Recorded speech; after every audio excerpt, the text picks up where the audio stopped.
je m'oppose à un projet qui est un projet pour une baisse d'offre des soins publics sur le département des Hautes-Pyrénées. Un projet d'ailleurs où on annonce des chiffres tout à fait fantaisistes.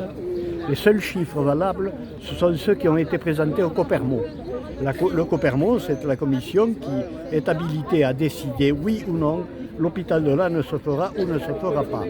Or, les conditions du Copermo, déjà sur des propositions minimales, le Copermo trouvait qu'elles étaient trop élevées. Alors, vous savez, les chiffres 400 millions, 300 millions, tout ça, non seulement c'est fantaisiste, mais c'est de la manipulation. L'hôpital de Lannes sera d'abord un hôpital avec moins de services. Il y en a certains déjà qui sont partis, qui ont quitté l'hôpital de Tarbes. Moins de services, moins de médecins, moins de lits, moins d'infirmières et moins de personnel. Les urgences seront beaucoup plus petites, beaucoup plus rikiki. Et on dit qu'il fonctionnera à partir de l'ambulatoire, et quand on sait que déjà sur l'hôpital de Tarbes, il manque des lits justement en ambulatoire.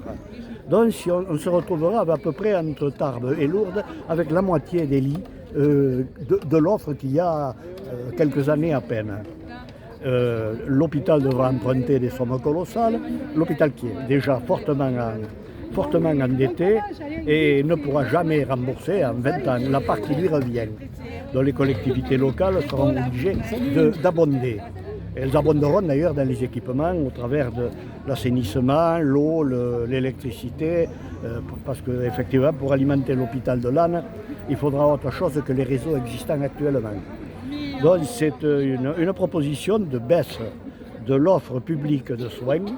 D'ailleurs, on peut se demander pourquoi, mais tout simplement, ça va dans les choix qui sont faits par le gouvernement de s'attaquer aux services publics et de s'attaquer aux dépenses de l'État.